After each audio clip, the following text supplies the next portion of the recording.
Ketika Umar bin Khattab radhiyallahu anhu mengutus Sa'ad bin Abi Waqqas radhiyallahu anhu menaklukkan Madain. Madain ini salah satu negeri yang dikuasai oleh Rum saat itu. Sama sekalian saat itu pasukan yang diutus oleh Umar bin Khattab radhiyallahu anhu sekitar jumlahnya 30.000. Jumlahnya 30.000. Dan pasukan yang akan mereka hadapi jumlahnya berapa? Ada yang tahu? Berapa? 200.000.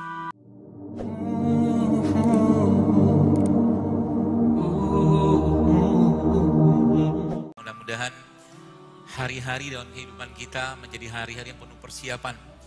Hari-hari yang kita semakin bersemangat lagi untuk bertemu dengan Allah. Mukmin teman-teman sekalian hidupnya bukan di dunia, tapi kehidupan kita sejatinya nanti di akhirat. Bertemu Allah, menatap wajah Allah, dan nanti bisa bertemu dengan Nabi Muhammad SAW. Sehingga dunia itu menjadi penjara buatnya. Dunia itu menjadi tempat yang membuatnya tidak merasa nyaman. Jadi sungguh Allah Subhanahu Wa Taala sampai ke dalam Al-Quran bahwa kalau dibandingkan dengan satu pasang sayap, satu bagian dari sayap nyamuk saja, dunia ini nggak ada nilai di mata Allah. Ya. Maka kita semua selalu meminta kepada Allah agar diberikan kenikmatan dalam dunia ini. Apa itu kenikmatan dunia? Kenikmatan dunia bukan lain atau tidak dari makanan, dari minuman, dari apapun, tapi kenikmatan hidup di dunia ini adalah kenikmatan dalam kita beribadah dan bertakwa kepada Allah Subhanahu Wa Taala. Maka apapun yang kita kerjakan setiap hari, ketika kita semua kembalikan kepada Allah, maka kita akan merasa bahagia di situ. Ya. Kalau orang mengembalikan semua kepada apa-apa yang Allah perintahkan, maka insya Allah hari-hari kita itu kan penuh dengan kebahagiaan. Sehingga mukmin itu tidak perlu motivator. Mukmin itu hidupnya tidak perlu motivator seperti orang-orang barat itu. Motivator kita dua, surga sama neraka. Itu motivator kita. Surga membuat kita menginginkannya, sehingga surga pun menginginkan kita. Neraka membuat kita ingin menjauhi atau tidak memasuk ke dalamnya. Kalau kita punya dua motivator terbaik ini, maka insya Allah hidup kita pasti bahagia. Ya. Jadi saya nggak habis pikir ya. Saat ini begitu luar biasanya kisah-kisah atau mungkin film-film fiksi yang kita lihat, yang sebenarnya tidak lain tidak bukan bohong semua. Ada Aquaman, ada Superman, ada apa lagi tuh? Batman, Spiderman. Kita mau dibohongin terus, ya. Maka kalau kita belajar dari kisah para sahabat zaman dulu, Bapak sekalian, mungkin ada teman-teman yang pernah membaca kisah penaklukan Madain. Ya, kisah penaklukan Madain. Kisah ini ya perlu Anda pelajari dan perlu Anda pahami. Karena apa? Islam itu dibangun dengan kisah. Sebagian besar yang ada dalam Al-Quran itu kisah. Sebagian besar. Maka ibu bapak sekalian ketika nanti punya anak ya, kalau kita belajar sirah dari awal, maka insya Allah kita akan banyak kisah ya kepada anak-anak atau keluarga kita. Kisah ini bapak sekalian bermula ketika Umar bin Khattab radhiyallahu anhu mengutus Sa'ad bin Abi Waqqas radhiyallahu anhu menaklukkan Madain. Madain ini salah satu negeri yang dikuasai oleh Rum saat itu. Sama sekalian saat itu pasukan yang diutus oleh Umar bin Khattab radhiyallahu anhu sekitar jumlahnya 30.000. Jumlahnya 30.000. Dan pasukan yang akan mereka hadapi jumlahnya berapa? Ada yang tahu? Berapa? 200.000. Ya. Pasukan yang ada yang mereka hadapi itu 200.000. 30.000 melawan 200.000. Logikanya nggak bakal menang. Ya. Tapi subhanallah ada satu kisah atau kisah tentang menaklukkan Madain ini sekali itu buat saya menarik luar biasa.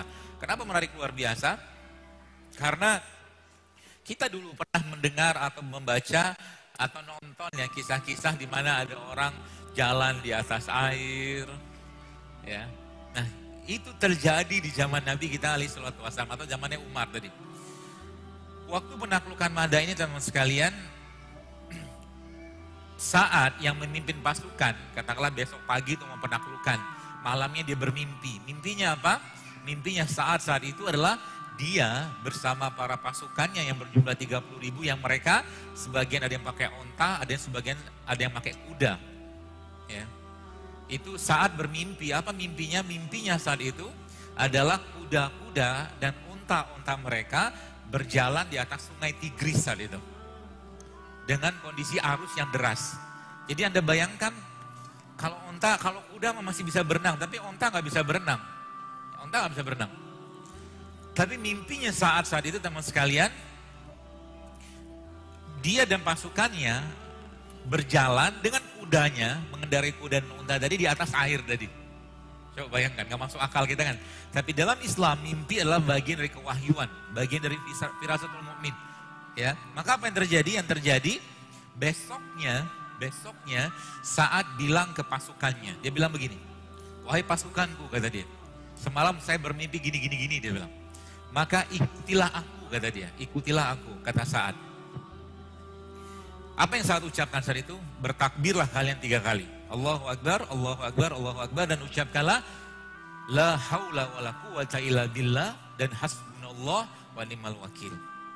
Apa yang terjadi? Pasukan tadi beserta kudanya, beserta untanya, semua lewat berjalan di atas air.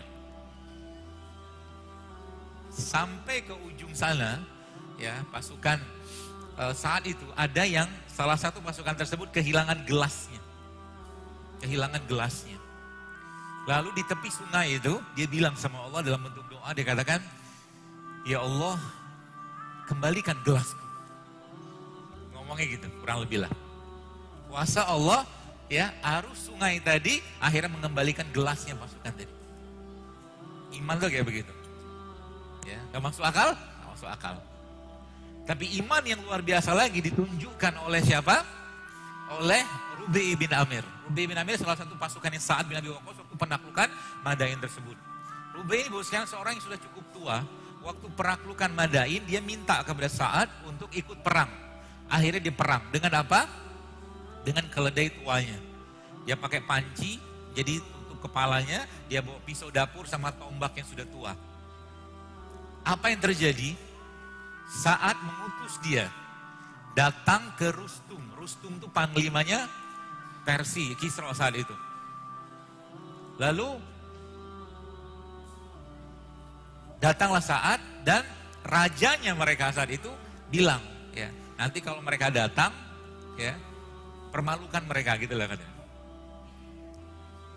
Rubi' datang ke sana dan pintu gerbang istana itu ditutup sebagian untuk membuat Rubi' nunduk masuk ke istana untuk menghormat kepada raja atau kaisarnya. Rubi' nggak mau, dia bilang, kenapa saya harus nunduk? Kalian yang undang saya tamu, hormati saya. Padahal Rubi' ini bin Amir teman-teman sekalian adalah pasukan paling buncitnya Sa'ad. Ya, pasukan paling akhirnya, paling ujung belakangnya Sa'ad. Singkat cerita, Rubi' masuk ke istana dan luar biasa orang beriman itu punya kemampuan, kecerdasan yang luar biasa karena pintu gerbang itu ditutup sebagian untuk membuat dia menunduk. Akhirnya Rubi' masuk ke istana dalam kondisi bokong keledai dan bokong dianya di belakang, di depan. Untuk apa? Untuk mempermalukan si raja. Kisahnya begitu. Orang beriman itu begitu. Ya, dia punya akal, banyak akalnya gitu kan. Masuk dia ke istana, dia ambil pisaunya tadi. Dia sayat karpet-karpet itu. Dia bilang, ini baru sebagian harta rampasan perang yang saya ambil. Dia bilang. Siapa Rubi'? Pasukan paling buncitnya Sa'ad. Sampailah dia di depan raja. Kemudian di depan raja, raja bilang sama dia, sama Rubi', kalian ini mau apa? Kalian itu bangsa Arab, jahil, bodoh, terbelakang gitu loh. Ya. Kalau kalian mau kekuasaan, saya kasih kekuasaan sana.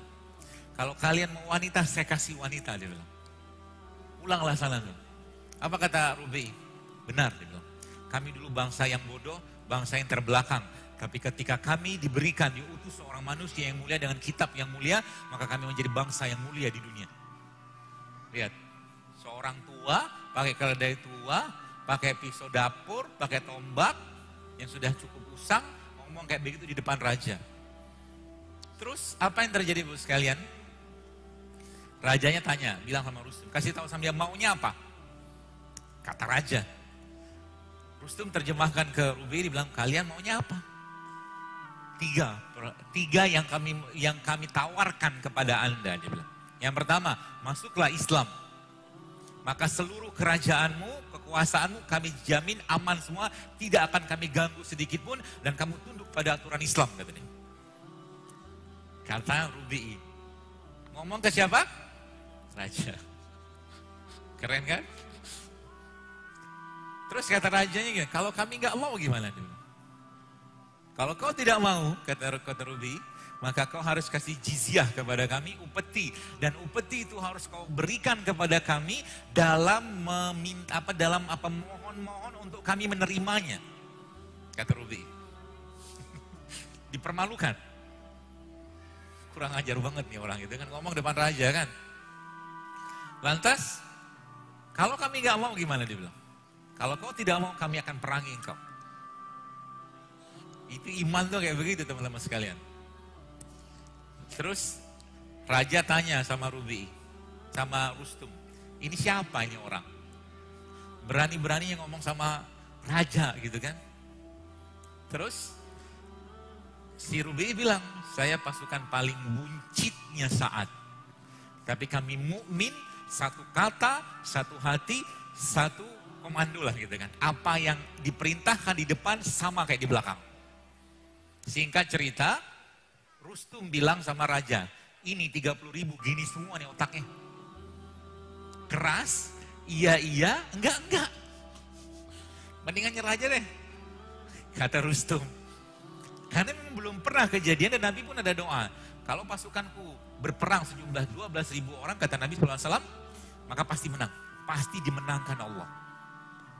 Singkat cerita, raja tidak mau damai, tidak mau ikut Islam, peranglah dan menanglah Islam. Dan itulah nubuah Nabi, yang salah satu nubuah Nabi di mana Rubi' bin Amir, teman-teman sekalian, mengenakan atau menggunakan mahkotanya Kisra saat itu, Persia. Ceritanya begitu. Kenapa nih saya sampaikan kepada teman-teman sekalian? Karena kita orang beriman, ya. Maka apapun yang Allah sampaikan dalam Al-Quran atau dicontohkan oleh Nabi SAW pasti benar. Tenang aja. Pasti benar. Sekarang bagaimana pola-pola itu kita bisa pelajarin, ya? Bagaimana pola-pola itu bisa kita pelajarin? Jadi subhanallah, Islam ini agama yang sangat paripurna sebenarnya. Pastinya begitu. Cuman masalahnya sekarang begini, kalau saya tanya Anda yang sudah pernah pergi umroh atau haji, ditanya pergi umroh atau haji, mau lagi nggak?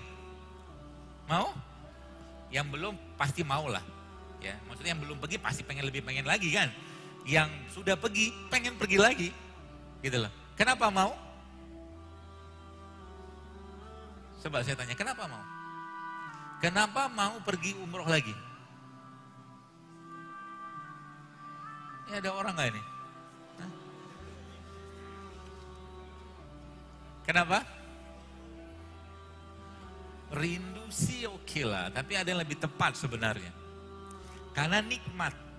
Betul? Betul gak? Karena ada kenikmatan Anda melakukan itu. Tawafnya, sa'inya, jamarotnya, segala macam. Nikmat semua. Ibadah gak itu? Sekarang saya tanya, ibadah itu harusnya memberi kenikmatan gak? Ya kan? Tapi kenapa kita pilih-pilih? Kenapa kita milih umroh saja, haji saja yang nikmat? Kenapa bangun malam gak nikmat? Kenapa baca Quran gak nikmat? Kenapa sedekah gak nikmat? Kenapa sholat duha gak nikmat? Kenapa tilawah gak nikmat? Ini masalahnya. Sehingga apa? Ada celah-celah itu yang akhirnya setan memilih-milih mana yang cocok, mana yang sesuai, mana yang nikmat, itu yang ambil. Keren tuh. Islam gak bisa begitu. Semua ibadah yang Allah Subhanahu wa Ta'ala perintahkan kepada kita semua memberikan kenikmatan sebenarnya. Memberikan kenikmatan. Ya. Kalau kita kerjakan betul-betul karena niat, karena Allah, pasti nikmat. Ya. Bangun malam pasti nikmat, duha pasti nikmat, tilawah pasti, semua pasti nikmat sekalian. Ya, tinggal kita minta itu kepada Allah. Sayangnya manusia nanti hubungan sama apa? Nanti hubungannya sama makanan. Manusia itu kan dibekali Allah dengan apa? Nafsu. Beda kita sama malaikat apa? Kita ada nafsu. Sekarang kalau teman-teman di sini saya nyuruh Anda pilih, suruh makan sama tidak makan, pilih yang mana? Pilih mana? Makan kan? Kalau Anda masih manusia, pilihnya makan. Karena kita dibekali nafsu oleh Allah. Tapi kalau makannya berlebihan, apa yang terjadi? Apa yang terjadi? Ya gemuk lah. Apalagi? Gak usah malu-malu gitu. Kalau makannya berlebihan pasti akan gemuk. Apalagi yang dimakan udah gak jelas lagi apa. Semua dimakan. Karena manusia sukanya makan dan ibadah yang Allah perintahkan itu dalam rangka mendidik hatinya kita atau iman atau kolbunya kita, teman-teman sekalian, maka Allah perintahkan untuk tidak makan.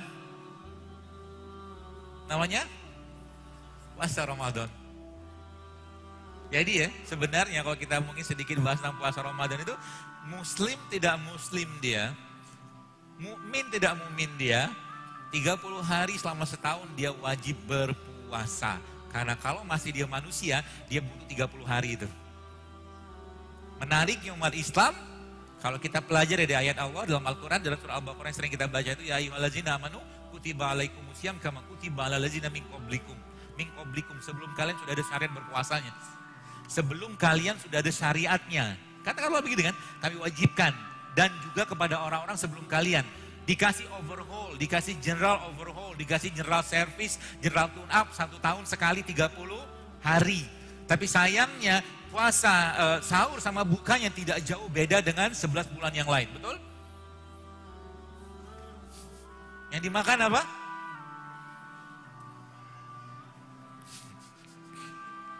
Ya gitulah dimakan. Sudah mulai merasa bersalah? Dari beberapa bulan yang lalu.